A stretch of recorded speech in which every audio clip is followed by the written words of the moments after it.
Laura Tavares, soy artista visual e investigadora cultural y nací en León, pero ahora estoy viviendo en Lugo. El audiovisual que presento se llama The Soft Boy y es un audiovisual creepypasta que trata sobre el encuentro misterioso con un ser blando y suave que sería el Soft Boy. Un creepypasta es como una especie de leyenda urbana atravesada por internet, donde se supone que tomas como diferentes fragmentos que pueden ser audiovisuales, textuales, conceptos diseminados por internet y formas un personaje terrorífico. Entonces, este personaje suave y blando, que es el Soft Boy, que es como entienden las chicas más jóvenes, pues el típico tío sensible, incluso un poco intelectual, pues me sirve para narrar los procesos de sofisticación de la violencia machista. Es una pieza sobre todo narrativa, donde las imágenes que aparecen son bastante vinculadas a internet y por tanto algunas no tienen mucho sentido o no es algo que sea como una pieza muy lineal, pero sí que esta narración que se va sucediendo y que la cuenta la víctima, que no sale en la película, sí que sale como, digamos, el perpetrador de la violencia y lo que se llama, bueno, pues el círculo de impunidad, sus colegas, ¿no? Pues va narrando cómo se desarrolla desde que siempre nos preguntamos, ¿no? cómo se llega a un desenlace tan fatal, ¿no? En la violencia machista, en caso de, bueno, todo desenlace es fatal, pero se narra como desde el inicio hasta el final los procesos que una víctima vive para llegar a entrar en ese ciclo de la violencia machista. Comenzó como...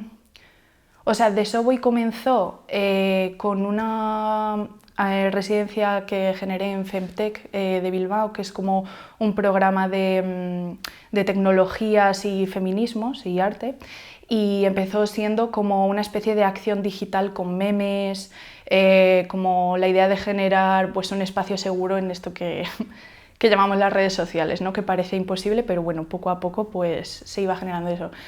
Y desde ahí pasé al audiovisual porque me parecía que todos esos materiales se tenían que recoger de alguna manera como más, más articulada. Entonces, gracias a las becas, a las ayudas Injuve, a la creación de 2021, pues pude empezar a desarrollar la peli y bueno, pues generé un equipo así muy interesante. Sobre todo con esta cosa de trabajar con amigas, que es como lo mejor que se puede hacer, ¿no? También para hablar de cosas que pueden generar como tanta violencia, que es hablar de la violencia. Y nada, pues teníamos a Julia del Río, que hace el 3D y los escenarios, luego a Elena G. Borrella, que hizo como la banda sonora, que está compuesta por 7 piezas de cero originales, y luego a Ana Álvarez Ude, que se dedicó como, pues a traducir y a transcribir el audiovisual. Yo tenía un interés político en hablar de la violencia machista, pero también un interés personal en organizar como toda la confusión que genera tener una relación de violencia machista, ¿no? En la pareja. Entonces comenzó así, tras una experiencia, y luego darme cuenta que todo lo que yo estaba narrando lo narraban prácticamente todas mis amigas y gran parte de las amigas de mis amigas.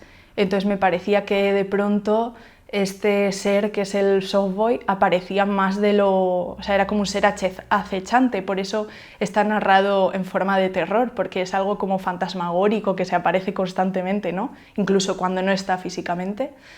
Entonces comenzó un poco así, con un interés político, pero también personal. Está realizado en formato creepypasta, que es esta historia de terror atravesada por internet.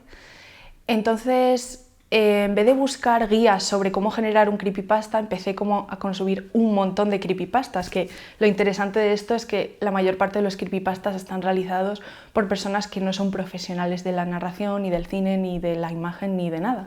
Entonces eso me gustaba mucho y entonces empecé a ver cómo se generaban historias, por ejemplo, del famoso Slenderman y hacerme preguntas inversas de, bueno, si estos seres que acechan y que nacen en lo virtual pero aparecen en lo real, tienen un pasado, tienen un presente, actúan así, estas son sus víctimas, pues fui desengranando un poco las preguntas que me quería hacer sobre cómo actúa The Soft Boy, que no deja de ser, bueno, pues un maltratador. Y luego sí que fuimos generando como estas imágenes, estos sonidos, son todos muy sensoriales, porque me gustaba aludir como a la sensibilidad del trauma, que es una sensibilidad muy expandida, porque los recuerdos vuelven, las imágenes vuelven, los sonidos suenan más altos, las imágenes se te aparecen. Entonces, desde esa sensibilidad del trauma fuimos generando como la construcción de los mundos, la construcción de los sonidos y también la construcción de la historia. El terror forma un papel principal en la pieza porque no solo articula la narración, sino que articula también y creo que la sensorialidad de toda la película.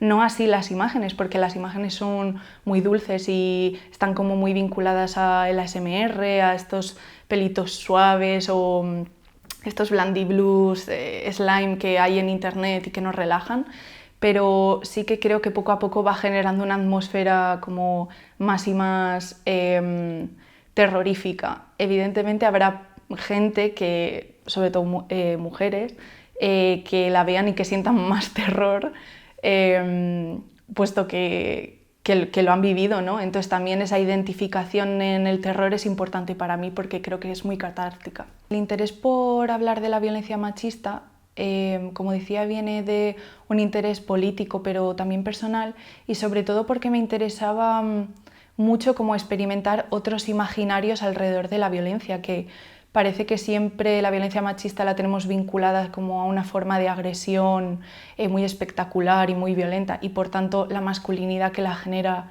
siempre suele ser como lo que vinculamos al Manolo, o como se llama en internet, al José Luis. Pero es cierto que, joder, bueno, pues el soft boy no deja de ser soft porque es un chico blando y suave. Entonces, para estas masculinidades hay que generar otro tipo de imaginarios de violencia, claro. De hecho, por ejemplo, este audiovisual fue financiado por el Ministerio, fue una ayuda nacional, y claro que revirtió en mi capacidad para poder de pronto tener dinero y generar algo, pero también creo que si ese dinero viene de donde viene, yo tengo que tener la responsabilidad de devolver algo que no solo me revierta a mí, ¿no? y que afecte e intervenga en el mundo.